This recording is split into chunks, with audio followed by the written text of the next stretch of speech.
সুতরাং এসএসসির এই যে ভোল বদল, এর কারণ মুখ্যমন্ত্রীর মুখ পুড়েছে। দুর্নীতি করার জন্যই বোধহয় এই এসএসসিটা নেওয়া হয়েছিল। যার অঙ্গুলি হেলনে এসব হচ্ছে সে তো বলা বাহুল্য।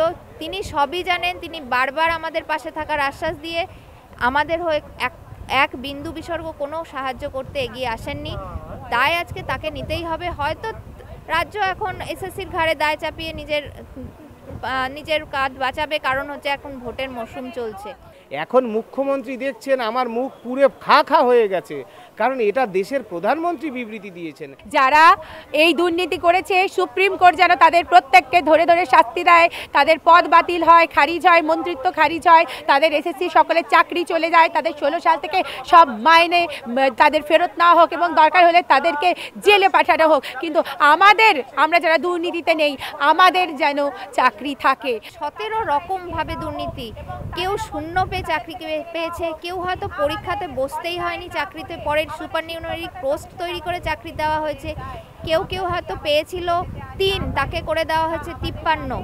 মানে এত রকম, মানে সেখানে আলাদা করা বা সেই তদন্তে দুর্নীতিটাকে খুঁজে বার করা মানে সিবিআই এর মতো একটা সংস্থার পক্ষে একটা মানে কি বলবো, একটা অসম্ভব বিষয় হয়ে উঠেছে। আসলে এই যে মুখ্যমন্ত্রীর লজ্জা, সেই লজ্জা ঢাকার জন্যই তিনি এসএসসিকে বলছে আর তো বাঁচার জায়গা নেই, ঠিক আছে তোমরা তাহলে বলেই দাও। অনেক হয়েছে, দেয়ালে পিঠ ঠেকে গেছে, আমরা অনেক চুপ করে থেকেছি, আর পাচ্ছি না। আপনারা দেখবেন যে মুখ্যমন্ত্রী বলছে সব দোষ এসএসসির, আর এসএসসি কিছু বলতে পারবে না, কারণ এসএসসি হচ্ছে কাঠের পুতুল। কারণ এই রাজ্যের মুখ্যমন্ত্রীর কথা ছাড়া গাছের পাতাও নড়ে না। এই যে মুখ্যমন্ত্রীর ভাইয়েরা দাদারা যারা ওই এসএসসিতে বসে আছে, যারা ঘুষের বিনিময়ে চাকরিটা বিক্রি করেছে, যেই সংখ্যাটা আপনি এই এসএসসি এখন বলছে সুপ্রিম কোর্টে, এবং হাইকোর্ট বারবার এই এসএসসিকে বলেছে যে আপনারা অবিলম্বে কারা দুর্নীতির সুবিধা পেয়ে ঘুষ দিয়ে ওই নেতামন্ত্রীদের, ওই মুখ্যমন্ত্রীকে সকল কোট আনকোট যারা টাকা দিয়ে চাকরিটা নিয়েছেন ওই লিস্ট দিন, আর কারা নিজের মেধার বিনিময়ে চাকরিটা পেয়েছে সেই লিস্ট দিন। তারা দেয়নি, নানান টালবাহানা করে চালিয়ে এসছে। কারণ এতগুলো মানুষের যে সংখ্যাটা বলছেন সেই সংখ্যাটাও তো অনেক, এতগুলো মানুষের টাকা ফেরত দিতে হবে, তো সেই চাপ তো ছিলই। তো এই টালবাহানা করতে করতে আমরা যারা নিজের মেধায় চাকরিটা পেয়েছিলাম, আমাদেরই চাকরিটা আমরা হারিয়ে আজ অনশনে, আপনারা দেখতে পাচ্ছেন 6 দিনে অনশনটা পড়ল। শরীরও ভাঙছে, কীটনবড়িও ভাঙছে, বেশি কথা বলার অবকাশ নেই। সুতরাং এই যে এসএসসির দুর্নীতি, সেই দুর্নীতির কারণেই এই গোটা বিষয়টা।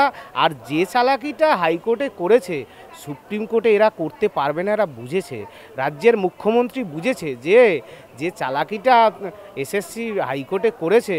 কারণ মুখ্যমন্ত্রী তো সংবিধানকে শপথ নিয়ে মুখ্যমন্ত্রী হয়েছেন, সুতরাং তার যে পালাবার আর কোনো পথ নেই।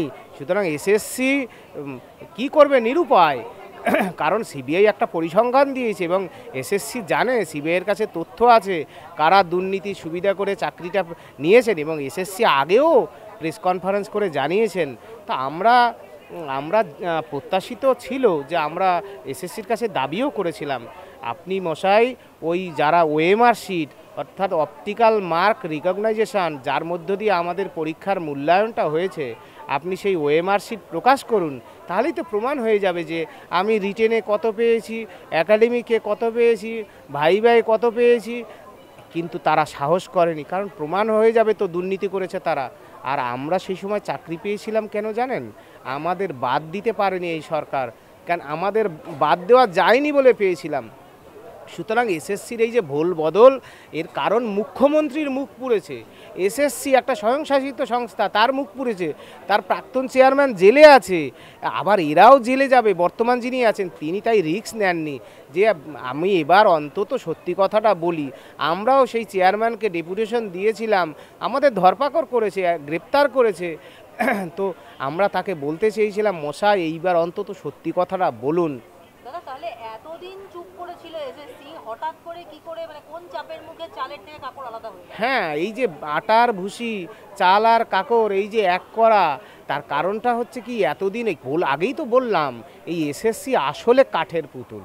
মুখ্যমন্ত্রী বা তার মন্ত্রীরা যেমন বলেন সেভাবে চলেন। এখন মুখ্যমন্ত্রী দেখছেন আমার মুখ পুরে খা খা হয়ে গেছে, কারণ এটা দেশের প্রধানমন্ত্রী বিবৃতি দিয়েছেন। সারা ভারতবর্ষ জানে পশ্চিমবাংলায় শিক্ষকদের কীভাবে রাস্তায় নামিয়ে দিয়েছে, চাকরি খেয়ে নিয়েছে। পশ্চিমবাংলার মানুষের ঘরে ঘরে মা বোনেরা, শিক্ষক শিক্ষিকা, কলেজ পড়ুয়া, বিশ্ববিদ্যালয় পড়ুয়া সবাই জানে কিভাবে এই শিক্ষকরা নিজের চাকরিটা হারিয়ে অনশনে বসেছে। আমাদের চেহারাটা দেখলেও আপনারা বুঝতে পারবেন, কারণ এটা একটা বাঁচার লড়াই। সেই লড়াইটা আমরা জীবন প্রাণ ঢেলে দিয়ে লড়ছি। সুতরাং সেই জায়গা থেকে বাঁচার জন্য সেই যে লজ্জা, আসলে এই যে মুখ্যমন্ত্রীর লজ্জা, সেই লজ্জা ঢাকার জন্যই তিনি এসএসসিকে বলছে আর তো বাঁচার জায়গা নেই, ঠিক আছে তোমরা তাহলে বলেই দাও। দাদা, এই যে এতদিন পর্যন্ত এসএসসির পক্ষ থেকে কারা যোগ্য এবং কারা অযোগ্য সেটা দেখানো যায়নি। এবারে এখন দাঁড়িয়ে এসএসসির যিনি আইনজীবী তিনি বলছেন অযোগ্যদের জন্য কোনো সওয়াল করা হবে না। তাহলে তো যারা অযোগ্য বা যারা ঘুষ দিয়ে চাকরি পেয়েছে তারা এখন বিপদে পড়ে গেল। হ্যাঁ, বিপদে তো তারা কেন পড়লো, কিভাবে পড়বে সেটা আমরা বলছি না। এসএসসির এই বক্তব্যকে আমরা সাধুবাদ জানাই, কারণ যারা দুর্নীতি করে চাকরিটা কিনেছে আর যারা বিক্রি করেছে দুজনই সম অপরাধে দোষী। তা সুতরাং আমরা এসএসসি যদি এই কথা বলে থাকে আমরা তাদের সাধুবাদ জানাই, এবং সেটা কাম্যও নয়। কারণ দুর্নীতি করে যারা মাস্টারমশাই হয়েছে, আসলে আপনারা যারা এই মিডিয়ার মাধ্যমে শুনবেন, আসলে তো তারা পশ্চিমবাংলার শিক্ষা ব্যবস্থাটাকে ধ্বংস করে দেবে। আপনাদের ঘরে সন্তানরা কিছু শিখতে পারবে না। সুতরাং আমরা আশা করব, আমিও যদি জীবনের কোনো দশায় দুর্নীতির সাথে যুক্ত থাকি আপনারা আমাকে সমর্থন করবেন না। অনশনে আছি, বেশি বলার অবকাশ নেই, বলতে গেলে আমার পেটে লাগছে। তো সুতরাং দুর্নীতি যারা করেছেন, চাকরি নিয়েছেন, তাদের পাশে এসএসসি থাকবে না। যদি না থাকে সেটাই কাম্য। তারা আগামী দিনে কি করবে, সুপ্রিম কোর্ট কি করবে, সেটা বিচার্য বিষয়, আমার বক্তব্য নেই। আমরা শুধু মনে করি এদেশের সর্বোচ্চ আদালত, প্রধান বিচারপতির ডিভিশন বেঞ্চ এবং এই যে ন্যায় ব্যবস্থা, এই রাষ্ট্র, আমরা যারা নিজের মেধায় সাধারণ ঘরের ছেলেমেয়েরা চাকরিটা পেয়েছিলাম, আমাদের অধিকার শেষ পর্যন্ত সুনিশ্চিত করবে, এটা আমরা বিশ্বাস রাখি এবং সেই বিশ্বাসেই আমরা আমরণ অনশন করছি। আজকে 6ষ্ঠ দিন। আগেই বললাম, বেশি বলার অবকাশ নেই। ধন্যবাদ আপনাদের দর্শকদের সকলকে ধন্যবাদ জানাই। আপনারা আমাদের পাশে থেকেছেন। হয়তো আমাদের সেই হারিয়ে যাওয়া, দুর্নীতির শিকার হওয়া সেই চাকরিটা হয়তো আমরা আবার ফিরে পাবো, হয়তো আমরা আবার বিদ্যালয়ে ফিরে যেতে পারবো। শিক্ষকতার সেই যে মহান পেশা ছোটোবেলায় পড়েছিলাম, যেটা হৃদয়ে মেখেছিলাম, তার জন্য আপনাদের সকলকে অনেক অনেক শুভেচ্ছা। আমাদের পাশে থাকার জন্য আমরা হয়তো আবার বিদ্যালয়ে ফিরে যেতে পারবো ছাত্রছাত্রীদের স্বার্থে, পশ্চিমবাংলার শিক্ষা ব্যবস্থার স্বার্থে। দেখুন, এটা তো চাপের মুখে চাকরি চুরি, এটা অনেক দিন আগে থেকেই আমরা মেনে নিয়েছি এবং এসএসসি সেটা জাস্ট মানছিল না। এসএসসিকে বারবার হাইকোর্ট বলেছে যে এখানে একটা দুর্নীতি হয়েছে এবং আপনারা অবিলম্বে সেই যোগ্য এবং দুর্নীতিগ্রস্ত অযোগ্য যারা, তাদের তালিকা দিন আমাদেরকে, বারবার হাইকোর্ট চেয়েছে। কিন্তু এসএসসি পুরো ব্যাপারটাকে ধামাচাপা দিয়েছে, উল্টে ভুল তথ্য প্রকাশ করেছে যে না আমাদের কাছে কোনো ওএমআর নেই, না কিছু ব্যতিক্রমী কিছু বিতর্কিত প্রার্থীতে, বিতর্কিত শিক্ষকের তালিকা। বিতর্কিত মানে কি? আপনারা পরিষ্কার করে বলুন, এটা স্বীকার করুন যে দুর্নীতি হয়েছে, একটা বিশাল দুর্নীতি, 17 রকম দুর্নীতি হয়েছে। আজ যখন আমরাও আজ যোগ্য হয়ে চাকরিহারা হলাম, হঠাৎ করে দেখলাম আমাদের ভবিষ্যৎ অন্ধকার। 6 বছর আমরা একটা সরকারের অধীনে চাকরি করেছি, সেইখানে আমাদের আজ ভবিষ্যৎ অন্ধকার। আমরাও বাধ্য হয়েছি যে আজকে পথে নামতে। আজ আমাদের অনশনের 6ষ্ঠ দিন। শরীর মন ভীষণ ক্লান্ত, আমাদের বাড়ির লোকেরাও আজকে ভীষণ চিন্তিত, কিন্তু আমাদেরকে নামতে বাধ্য করেছে এই এসএসসি, কারণ তারা আমাদের বারবার একটা ভুল বার্তা আমাদেরও দিয়েছে, প্লাস হাইকোর্টকেও দিয়েছে। আজ যার জন্য জল গড়িয়েছে সুপ্রিম কোর্টে, এমনকি সুপ্রিম কোর্ট সেখানে গিয়েও রাজ্য সরকার, এসএসসি, মধ্যশিক্ষা পর্ষদ আমাদের যোগ্যদের জন্য একটা কথাও বলেনি। আমরা গত শুনানিতে দেখেছি তারা শুধু নিজেদের মন্ত্রী ক্যাবিনেটকে বাঁচিয়েছে, মন্ত্রীদেরকে বাঁচিয়েছে, সেই দুর্নীতিগ্রস্ত নেতা মন্ত্রীদের হয়ে কথা বলেছে। তা আমরা আজকে এই আন্দোলনের পথ নিতে বাধ্য হয়েছি এবং আমরা মনে করছি এতজনের আন্দোলন, এই অনশন আন্দোলন বলুন, রাস্তায় আমাদের সহকর্মীরা আন্দোলন করেছেন, এই আন্দোলন বৃথা হয়তো যাবে না। প্রধান বিচারপতি DY চন্দ্রচূড় তিনি বলছেন যে নিয়োগে প্রাতিষ্ঠানিক দুর্নীতি হয়েছে এবং এটাতে যেটা পরিস্থিতি তৈরি হয়েছে তাতে গোটা ক্যাবিনেট এখন জেলে যাওয়ার মুখে দাঁড়িয়ে পড়েছে। কি বলবেন এই বিষয়ে? দেখুন, এটা তো সর্বস্তরে একটা দুর্নীতি হয়েছে, এটা তো বহুদিন আগে থেকেই জানা গেছে। 17 রকম, 1 নয় 2 নয় 3 নয়, 17 রকমভাবে দুর্নীতি। কেউ শূন্য পেয়ে চাকরি পেয়েছে, কেউ হয়তো পরীক্ষাতে বসতেই হয়নি, চাকরিতে পরের সুপারনিউনারি পোস্ট তৈরি করে চাকরি দেওয়া হয়েছে। কেউ হয়তো পেয়েছিল 3, তাকে করে দেওয়া হয়েছে 53। মানে এত রকম, মানে সেখানে আলাদা করা বা সেই তদন্তে দুর্নীতিটাকে খুঁজে বার করা মানে সিবিআই এর মতো একটা সংস্থার পক্ষে একটা মানে কি বলবো, একটা অসম্ভব বিষয় হয়ে উঠেছে। এবং এটা নিশ্চয়ই আমাদের মতো সাধারণ ঘরের ছেলে মেয়েদের পক্ষে এত বড় একটা দুর্নীতি করা সম্ভব নয়। এখানে যারা জড়িত, যারা অর্থাৎ তারা তো দুর্নীতি করেছে, আমরা অবশ্যই মানছি, কিন্তু তাদের এই দুর্নীতির রাস্তাটা দেখিয়েছে কারা? রাস্তাটা হ্যাঁ, হাজার এই যে অবৈধ দুর্নীতিগ্রস্ত চাকরিজীবী যারা এসেছে এবং এই যে অবৈধ নিয়োগ হয়েছে, এর দায় তাহলে কাকে দেবে? অবশ্যই তাকেই নিতে হবে, রাজ্য সরকার, যার অধীনে আমি এতদিন চাকরি করেছি। রাজ্য সরকারকেও নিতে হবে, এসএসসিকেও নিতে হবে, মধ্যশিক্ষা পর্ষদকেও নিতে হবে, কারণ এরাই আমাদের নিয়োগকর্তা। এরা মিলিতভাবে আমরা এদের অধীনে এতদিন এই সরকারি চাকরিটা পেয়েছি এবং করেছি। এবং এই যে যেমন এটা রাজ্য সরকারেরই তৈরি করা সংস্থা, এসএসসি আমাদেরকে পরীক্ষা নিয়ে নিয়োগ করেছে এবং মধ্যশিক্ষা পর্ষদ আমাদের অ্যাপয়েন্টমেন্ট লেটার দিয়েছে, এবং যারাই সে দুর্নীতি করেই করেছে তারাই নিয়োগ করেছে এবং অ্যাপয়েন্টমেন্ট লেটার দিয়েছে। তাহলে এই দায় তো সম্পূর্ণ তাদের। এবং যার অঙ্গুলি হেলনে এসব হচ্ছে সে তো বলা বাহুল্য। তিনি সবই জানেন, তিনি বারবার আমাদের পাশে থাকার আশ্বাস দিয়ে আমাদের হয়ে এক বিন্দু বিসর্গ কোনো সাহায্য করতে এগিয়ে আসেননি। তাই আজকে তাকে নিতেই হবে। হয়তো রাজ্য এখন এসএসসির ঘাড়ে দায় চাপিয়ে নিজের কাজ বাঁচাবে, কারণ হচ্ছে এখন ভোটের মরশুম চলছে। কিন্তু দেখুন, দায় জারি হোক, দায়টা কিন্তু আমাদের নয়। আমরা কিন্তু বাঁচতে যাব না যে যোগ্যকে অযোগ্যকে কে দুর্নীতি করেছে, দায়টা কিন্তু তাদেরকে নিতেই হবে। দেখুন, আমরা তো এসএসসি দিয়েছিলাম, যে এসএসসি আগে বছর হতো এবং একটা বছরেই যে বছর অ্যাডভার্টাইজমেন্ট বেরোতো সে বছরই রিক্রুটমেন্টও হয়ে যেত, পুরো প্রসিডিওর হতো।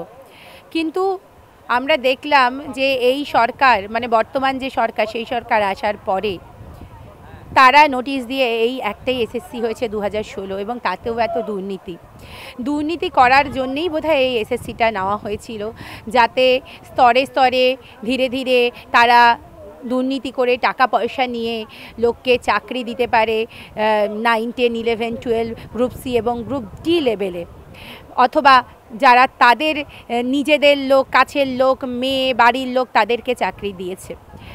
আজকে এসএসসির কাজই ছিল যে পরীক্ষা নিয়ে যারা যোগ্য তাদেরকে বিচার করে বের করা।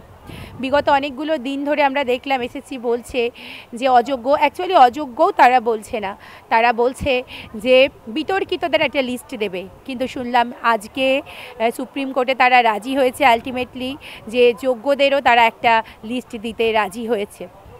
দেখুন, আমরা শুধু এটুকু জানি যে আমরা যোগ্য, কারণ আমাদের যত রকম 17 দফা কারণে চাকরি যেতে পারে তার মধ্যে কোনো একটাও অ্যালিগেশন আমাদের নেই, এবং কোথাও টাকা দিয়ে আমরা চাকরি পাইনি, কোনো নেতাকে ধরেও না। তাই আমাদের চাকরি কেউ কেড়ে নিতে পারবে না, এসএসসি চাইলেও পারবে না। কিন্তু ওয়েটিং লিস্টে থাকার পরেও অতিরিক্ত শূন্য পদ তৈরি করা হয়েছে, রাজ্যকে সুপ্রিম কোর্ট এইরকম প্রশ্ন করছে, এটা কি মতো চার্জ করছে, কি বলবেন? এসএসসি অন্যায় করেছে, দুর্নীতি করেছে প্রচুর, তাই জন্য আজকে এসএসসিকে এরকম প্রশ্নের মুখে পড়তে হচ্ছে। তাই একটা দাবি আমাদের এটাও থাকবে যে এসএসসির যারা দুর্নীতি করেছে বা আমাদের এই রাজ্যে মন্ত্রিসভায় যারা দুর্নীতিতে রয়েছে, সেই মন্ত্রিসভা তথা মাননীয় মুখ্যমন্ত্রী, যার অঙ্গুলি হেলন ছাড়া কিছু হয় না, তাদের শাস্তি দেওয়া হোক। যারা দুর্নীতি করেছে তারা শাস্তি পাক, তাদের চাকরি যাক, তাদের মন্ত্রিত্ব যাক, তাদের পোস্ট যাক, তাদের মাইনে ফেরত না হোক 2016 সাল থেকে। ইতিমধ্যেই এসএসসি এই যে দুর্নীতি মামলা, এতে কিন্তু গোটা গোটা ক্যাবিনেট কিন্তু এখন দেখা যাচ্ছে যে রাডারের আন্ডারে এসে গেছে এবং মুখ্যমন্ত্রীও সেখানে। তাহলে কি সরাসরি ভাবছেন যে মানে বলতে চাইছেন যে মুখ্যমন্ত্রী দায়ী? দেখুন, আমার বলতে চাওয়া না চাওয়ায় কিছু হয় না। আমি তো বিচারপতি নই, কিন্তু আমরা চোখে যা দেখতে পাচ্ছি আমরা সেটাই বলছি। ঠিক আছে, এই রাজ্যে যার কথায় সবাই এসএসসি কারা চালায়? সরকার চালায়। সরকারকে কে চালায়? মুখ্যমন্ত্রী চালায়। তাহলে মুখ্যমন্ত্রী, এই পশ্চিমবঙ্গ সরকার এবং এসএসসি এবং পর্ষদ সকলেই এরা দায়ী আজকে আমাদের চাকরি যাওয়ার জন্যে। অনেক হয়েছে, দেয়ালে পিঠ ঠেকে গেছে, আমরা অনেক চুপ করে থেকেছি, আর পাচ্ছি না। বাঁচা মরার লড়াই, সম্মানের লড়াই, মাথা উঁচু করে বাঁচতে চাই। যারা এই দুর্নীতি করেছে সুপ্রিম কোর্ট যেন তাদের প্রত্যেককে ধরে ধরে শাস্তি দেয়, তাদের পদ বাতিল হয়, খারিজ হয়, মন্ত্রিত্ব খারিজ হয়, তাদের এসএসসি সকলের চাকরি চলে যায়, তাদের 16 সাল থেকে সব মাইনে তাদের ফেরত না হোক এবং দরকার হলে তাদেরকে জেলে পাঠানো হোক। কিন্তু আমরা যারা দুর্নীতিতে নেই, আমাদের যেন চাকরি থাকে, কারণ এটা আমাদের কর্মসংস্থানের জায়গা এবং সম্মানের জায়গা। হ্যাঁ, অবশ্যই এসএসসি তো মানতে বাধ্য, কেন আমাদের মহামান্য কলকাতা হাইকোর্ট তো বারবার এই কথাটাই বলেছিলেন যে আপনারা যোগ্যদের লিস্ট দিন এবং কারা অন্যায়ভাবে দুর্নীতিভাবে চাকরি পেয়েছে তাদেরও লিস্ট দিন।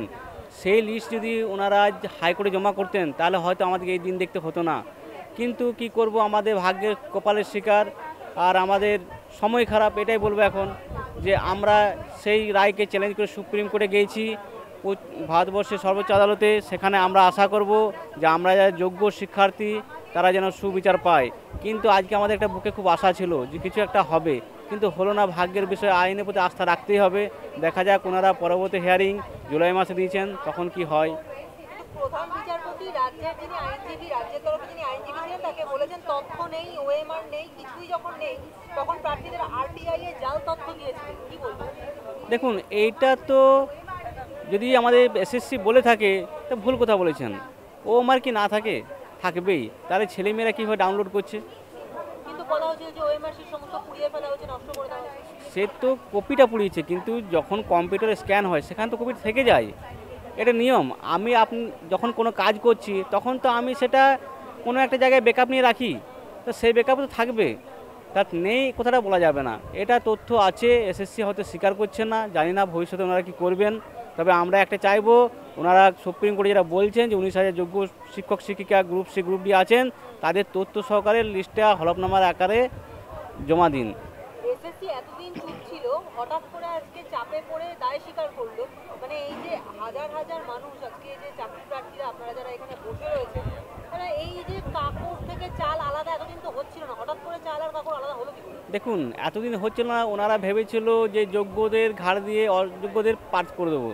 ওরা ভেবেছিল এটা হাইকোর্টে যে একটা আইনের কথা আছে যেন কোনো যোগ্য বা কোনো নিরীহ লোক যেন সাজা না পায়, সেইভাবে ভেবেছিল যে এত যোগ্য আছে সেখানে হয়তো এই সামান্য কিছু অযোগ্য আছে তারা পেরিয়ে যাবে, রায়টা সেইভাবে হবে। কিন্তু ওনারা ভাবেননি যে মহামান্য কলকাতা হাইকোর্ট যে প্যানেলটা বাতিল করে দেবেন, এ কথা ওনাদের একবারও হয়তো আশা ছিল না।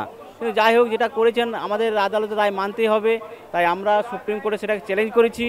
এখন ওখানে গিয়ে ওনারা সত্য কথাটা স্বীকার করছেন যে না, এতগুলো ভুয়ো ক্যান্ডিডেট ছিল না, 19,000 যোগ্য ক্যান্ডিডেট আছে। তো যাই হোক, ওনারা যখন স্বীকার করেছেন নিজের মুখে, তখন তো আর কোনো কিছু কথা বলার নেই। তাই ওনাদের কাছে আমরা একটাই আশা রাখবো, ওনারা যেন সেই কথাটা হলফনামা আকারে সত্যিকারের আবার যখন জুলাই মাসে আমাদের যেদিন হিয়ারিং থাকবেন সেদিন যেন ওনারা সেটা জমা দেন সুপ্রিম কোর্টে। এই যে আপনারা নিজেরা যখন এসএসসির জন্য প্রিপারেশন করেছিলেন, অনেক কষ্ট করে করেছিলেন এবং প্রত্যেকটা মানুষই, প্রত্যেকটা ভারতীয়ই কিন্তু সরকারি চাকরির জন্য খুব কষ্ট করে প্রিপারেশন করে সরকারি চাকরি পাওয়ার জন্য। এই রকম ভাবে যদি এখন দুর্নীতি হতে থাকে তাহলে তো মানুষের সরকারি চাকরির উপর থেকে দেখুন, এটা একটা বাস্তব কথা। আমরা যারা এখানে সরকারি চাকরি করতে, তারা ম্যাক্সিমামই হচ্ছে মধ্যবিত্ত ফ্যামিলি বা লোয়ার ফ্যামিলি থেকে। আর যারা উঁচু ফ্যামিলি তারা হয়তো বড় বড় ব্যবসা ট্যাবসা করেন, জানি না সেখানেও কিছু ছেলে মেয়ে থাকেন। তো যাই হোক, সবারই স্বপ্ন থাকে একটা সরকারি চাকরি করার জন্য, সরকারি চাকরি নিশ্চয়তা আছে। এরকম যদি হয় তাহলে তো সরকারি চাকরির প্রতি মানুষ আস্থা থাকবে না, এবং ভবিষ্যতে যারা চাকরি পাবে তাদেরও মনে একটা উৎকণ্ঠা থাকবে যে আমাদেরও কোনো চাকরি চলে যাবে কি না। এটা তো কোনো সময় কাম্য নয়। এই যদি হয় তাহলে তো ভবিষ্যৎ প্রজন্ম শেষ হয়ে যাবে। তাহলে সরকারি চাকরি বাকরি যদি কেউ আশায় না থাকে তাহলে সরকারি দপ্তরগুলো চলবে কীভাবে? তাহলে জনগণের সেবাই বা কীভাবে হবে? এটা কোনো সময় আমরা যারা যোগ্য শিক্ষক শিক্ষিকার পক্ষ থেকে আমি বলছি, কোনোভাবে কাম্য আশা করি না। ওনারা যেটা করছেন সেটা হয়তো ভুল করছেন। পরবর্তী প্রজন্মকে উৎসাহিত করার জন্য যাতে কোনোভাবে আর পুনরায় দুর্নীতি না হয় কোনো নিয়োগ ক্ষেত্রে সেটা যেন বিবেচনা করে দেখেন। হ্যাঁ, ঝুলে রইলো এটা। এটা মানে আমাদের পক্ষে সত্যি এটা সহ্য করা খুবই কষ্টকর ব্যাপার, কারণ আমরা দীর্ঘ 6-7 বছর ধরে চাকরি করছি ওখানে, এবং প্রথম প্যানেলেই আমাদের নাম ছিল, এবং আমরা মানে আমি যেমন অন্য চাকরিও পেয়েছিলাম কিন্তু সেটাতে জয়েন করিনি, যেহেতু এটা বাড়ির কাছে ছিল, স্বাভাবিকভাবে আমি এটাতেই স্টে করে যাই। এবং এটা আমার পরিবার, আমার বউ বাচ্চা রয়েছে, বাড়িতে বাবা মা রয়েছে, তাদের পক্ষে এটা মেনে নেওয়া যেমন কষ্ট, আমার পক্ষেও মেনে নেওয়া কষ্ট। এবং ভবিষ্যতে আমাদের বেতন কি কন্টিনিউ হবে কি না সেই বিষয়ে আমি এখনও অজ্ঞ, বিষয়টা আমরা বুঝতে পারছি না যে কী হবে। আমাদের রাজ্য সরকার কি আমাদের বেতন চালু রাখবে, বা সুপ্রিম কোর্ট যে রায় দেবে তার উপরে আমাদের ভাগ্যটা পুরোপুরি ঝুলে রয়েছে। এই ব্যাপারে আমাদের মত, আমরা যখন নোটিফিকেশান বেরিয়েছিল তখন এসএসসি কমিশন নোটিফিকেশান দিয়েছিল, আমরা সেই অনুযায়ী সেটা আমরা ফর্ম ফিল আপ করেছিলাম, অনলাইনে ফর্ম ফিল আপ করেছিলাম, আমরা অ্যাডমিট কার্ড দিয়ে পরীক্ষা দিয়েছিলাম, এবং যথারীতি পরীক্ষার দিনেই পরীক্ষা দিয়েছিলাম। তার কপি আমাদের কাছে আছে, অ্যাডমিট কার্ড আছে, ইন্টারভিউতে গিয়েছিলাম তার কল লেটার আছে, সেখানে যে অ্যাটেন্ডেন্স দিয়েছিলাম সেটাও আছে। এইবার তারপরে যে আমরা রেজাল্ট পাবলিশ হওয়ার পর যে র্যাঙ্ক দেয় সেটা আমার র্যাঙ্কের কার্ড আছে, বা আমাদের যে কমিশনে ডাকা হয়েছিল স্কুল চুজ করার জন্য, কাউন্সিলিং বলে যেটাকে, কাউন্সিলিংও আমরা করেছিলাম, এবং যথারীতি সেই কাউন্সিলিং র্যাঙ্ক অনুযায়ী আমাদের ডাকা হয়েছিল। তাহলে এই প্রসেসগুলো হয়েছিল।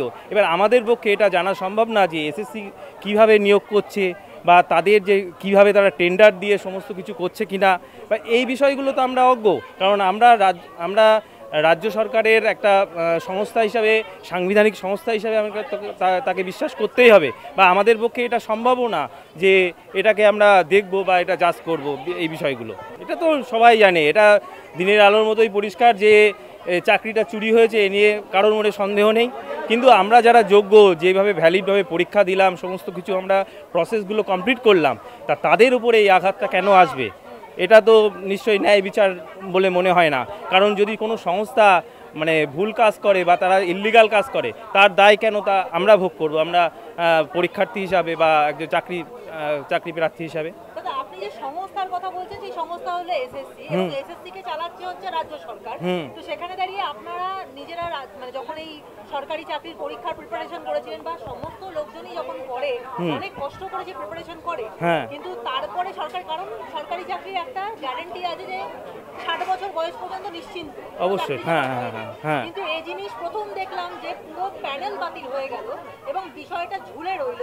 তাহলে এইখানে কাকে দোষ দেবেন? মানে এইভাবে যে এটা বাতিল হয়ে গেল, এটা তো পরিষ্কার সরকারকেই দোষ দিতে হবে। সরকারি সংস্থা হিসাবে সরকার ঠিকমতো নিয়ন্ত্রণ করে তাদেরকে চালু রাখতে পারছে না। শুধু এসএসসি কেন, আমরা পিএসসির পরীক্ষা আমিও দিয়েছি, তার ক্ষেত্রেও সেই একই অবস্থা। মানে প্রত্যেকটা সরকারি সংস্থা কিন্তু যে সাংবিধানিকভাবে যেভাবে কাজ করা উচিত সেইভাবে কিন্তু কাজ করছে না। তার মানে সরকার অপদার্থ। সেটা তো অবশ্যই, কোর্টেই তো বারে বারে সেটা প্রমাণিত হয়ে যাচ্ছে বিভিন্নভাবে। কিন্তু আমরা যোগ্য যারা প্রার্থী, তারা কি দোষ করলো? তারা এইগুলো কেন ভোগ করবে? এসএসসি তো স্বীকার করলো, কিন্তু এটা এসএসসি আমরা বুঝতে পারছি না যে কেন এখানে হাইকোর্টে স্বীকারটা করলো না। তাহলে তো আমাদেরকে আজকে এই বিপদের মধ্যে পড়তে হতো না, এবং আমাদের আজকে যে মান সম্মান চলে যাচ্ছে সমাজে, তো সেটা আমাদের হতো না। এবং আরেকটা কথা বলি যে আমরা যে আন্দোলনে নেমেছিলাম এসএসসি চাপে পড়ে, এবং আমাদের জেনুইন জিনিসটাকে এসএসসি যে 2 নম্বরই করেছিল আগে, সেই 2 নম্বরটাকে আমাদের জেনুইনের সঙ্গে মিশিয়ে দিয়ে একটা পারাপার হওয়ার চেষ্টা করছিল। এর মধ্যে সরকারও এর মধ্যে আছে কিছুটা। দেখুন, ডেটা কার কাছে থাকবে বা কাকে দিয়ে করাবে সেটা তো, আমরা তো পরীক্ষার্থী, আমরা তো এগুলো সম্বন্ধে জানতেও পারিনি, যে জানতে পারবো না, আমাদের উচিতও নয়। এবং মন্ত্রিসভা যে মানে আজকে জেলে যাবে বলছে, মন্ত্রিসভা জেলে যাবে, এর কারণ যেটা আমরা মানে মিডিয়া এই দ্বারা বুঝতে পারলাম যে এই যে সুপার নিউমারি পোস্ট তৈরি করছিল, যারা অযোগ্যদেরকে রেখে দিয়ে যাতে ওয়েটিং প্যানেল থেকে কিছু জনকে ঢুকিয়ে দেওয়া যায়, এইটার জন্যই কিন্তু সরকারের এই চিন্তাভাবনা ছিল। তো এটা তো ঠিক নয়,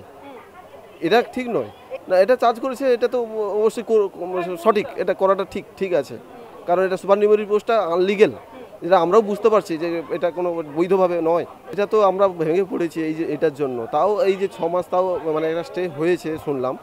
তো এটা মানে আমরা জেনুইন হয়ে আমরা যে এতটা মানে পানিশমেন্ট পেয়ে যাচ্ছি, এটা কিন্তু মানে খুব ভেঙে পড়েছি, কারণ কয়েক মাস আগে এমনিতেই আমার বাবা মারা গেছে। আমার পরিবার আমার প্রতি পুরোটাই নির্ভরশীল এবং আমাদের আর কোনো মানে অন্য কোনো পদ নাই। লাস্ট বয়সে এসে আমরা এই চাকরিটা কিন্তু পেয়েছি এবং নিজের যোগ্যতা দিয়েই পেয়েছি, যোগ্য। তো সেই ক্ষেত্রে খুব মানে এটা এইরকম রায় শুনে আমরা কিন্তু খুবভাবে ভেঙে পড়েছি। মানে দেশের বিচার ব্যবস্থার উপর না দেশে আস্থা হারিয়ে যাচ্ছে। না আস্থা হারিয়ে যাচ্ছে মানে কি, মানে আমরা কিন্তু সবসময় চাইছিলাম যে আমরা যোগ্যদের আমাদের কিছু হবে না, কিন্তু আজকে দেখলাম যে যোগ্যরাই পানিশমেন্ট পেয়ে যাচ্ছে। তো এটা আমাদের একটু মানে চিন্তা ভাবনার মধ্যে ফেলে দিল। আমাদের মানে আমরা তো এইটার জন্যই বলছি যে আমরা খুবই বিপদের মধ্যে থেকে গেলাম, এখনো আমাদের বিপদটা মুক্ত হলো না। এবং আমাদের এই যে আপনাদের আজকে যে এই দুর্গতির জন্য সরাসরি কাকে দায়ী, সরাসরি আমরা এসএসসিকে দায়ী করব। এবং এসএসসি কার আন্ডারে চলে? আর এসএসসির পেছনে সরকার আছে, সরকারই এর জন্য দায়ী করবে। সরকারকে দায়ী করছে। সরকারই তো দায়ী হবে, এর সঙ্গে সরকার তো জড়িত আছে এসএসসির সঙ্গে।